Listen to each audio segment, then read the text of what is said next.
Chairman, if on the 30th of March 2019 the UK is subject to the European Court of Justice, takes new rules relating to the single market, and is paying into the European budget, are we not a vassal state? No, we're not.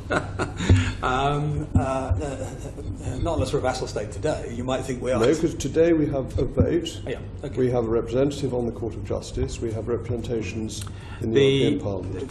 As I said earlier, I think to one of your colleagues, I take the view that the transition is a little different to, I mean, if that were going to be the case in perpetuity, my answer would probably be yes, but the answer for a short time, no.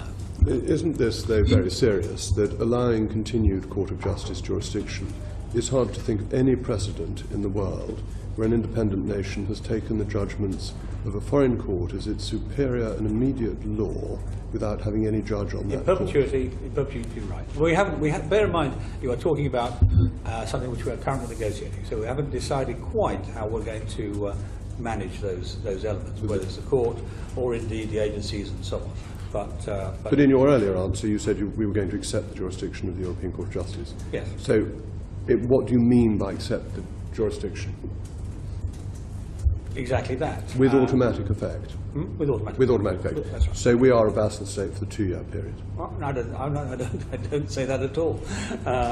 We are transitioning from one state to another. We're going from one state to another. And you can call it what you like, but not vassal. I don't think vassal state. All right.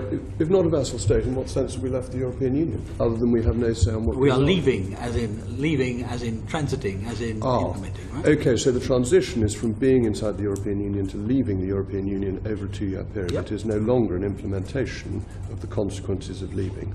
Well, it will be, because in that period, the issues that Mr. Williams was talking about will be taking effect. Whether it's creating a new customs regime, whether it's creating a new regulatory regime, whether it's setting up our own regulators. Bear in mind, 40 plus years in the European Union has left us with a lot of pieces of our state missing by comparison to what will be there when we're out. The Prime Minister's phraseology of implementation was very important because it meant that we left on the 29th of March and then we're implementing the consequences such as new queues at Heathrow and things like that. Transition is different because transition means that we are de facto inside the European Union for that period and we are only actually out at the end of the transition. And that is a big shift in government policy and a big move away from the vote in June 2016. We're no longer members, as you said, because for the reasons you cited. We don't have representation on the council, on the court, and so on, although we're going to debate how we're going to manage that. I do not accept your description. Will we accept new rules? Now that's an area of some interest, because the time to take to put a rule into effect, regulation into effect in the European Union, the average is 22 months. The proposal we're having for the European Union is we leave over 21 months. In other words, there'll be nothing that we didn't have a say in take effect. Now, what happens, whether that's not exactly right, whether it doesn't work out quite that way, we'll see when we come to it. But at the moment, no. Isn't that a really rather weak answer, to say that the EU has been slow in implementing new laws in the past, and therefore it will be slow in future? Well, I think you're going to when it has a 21-month period when it can implement new rules, possibly including a financial transaction tax, and that it may suddenly find there is an incentive to move quite quickly. Well, I think you'll need to wait. If you accept the principle. All right. I'm not going to do the negotiation with the Commission on that implementation period in this room. So I think you're going to have to wait and quiz me in a few months when we get to the other end of it. Bear in mind you'll also have a vote in Parliament before you accept it. But I don't think that what you are describing is what will happen. Now, the Financial Times reported yesterday, one George Parker, who happens to be in the room, that their government official spokesman was saying that leaving the jurisdiction of the European Court of Justice was never formally a red line. Do you recognise that use of language?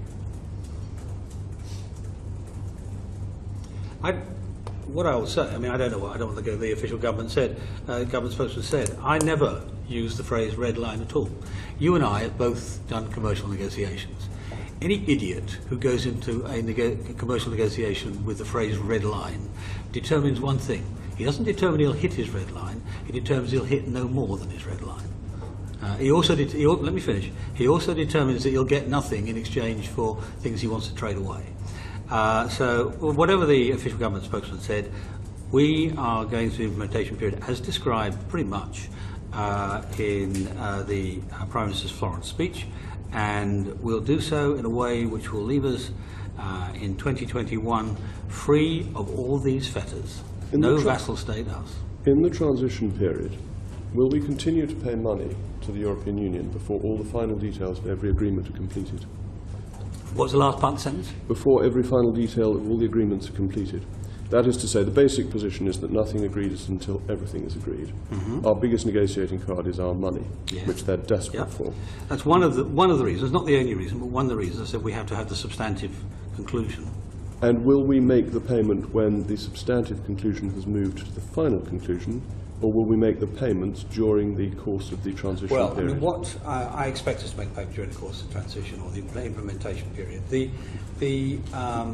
The primary issue is not the going from substance to detail. I don't think that will be the issue. The issue where we are going through this is that it'll be a mixed agreement. The mixed agreement will take some time to conclude, as the Canadian one did. It'll get there, I'm quite sure, but it will take some time, and that time will actually happen during the implementation period. I'm quite sure that won't conclude before then. So that's the area where it's not concluded. On the court, the money and the new laws, why aren't we just extending Article 50? Say again? Well, we're going to be de facto in the European Union. Well, no, that would be a major error, frankly, to just extend Article 50, as you say, and just stay in for another 2 years. Be honest about it, that we are de facto staying. I mean, there is a massive difference in one respect, the one I started out talking about earlier, which is the ability to make international trade deals. These matter enormously, and they will come into effect, if we do it this way, the way we're doing it, they will come into effect very soon after conclusion in 2020, 2021. If we extend our membership, we will not be in a position to do that. That 2 years is going to be extremely important for inward investment. It's going to be extremely important for establishing trade arrangements. It's going to be extremely important for bolstering the economy. So the one advantage we have is that we're free from sincere cooperation. It's a very important advantage. Can't we be a bit insincere now and get on with it? Insincerity is not government policy. Who's going to punish us if we get on with it now? Aren't we just still acting as if we are in the European Union? We're bound by the European Union. We are lackeys of the European Union. We're acting as a law-abiding country. A bit bolder. We're acting as a law-abiding country. And implement the referendum. Mr. Rees-Mogg, I'm surprised at you. You of all people suggesting we go and break the laws. It's not breaking the law. We are not going to break those undertakings, laws, commitments, call them what you want. We're leaving. We don't need to behave as if we're a permanent member. Thank you, Secretary of State.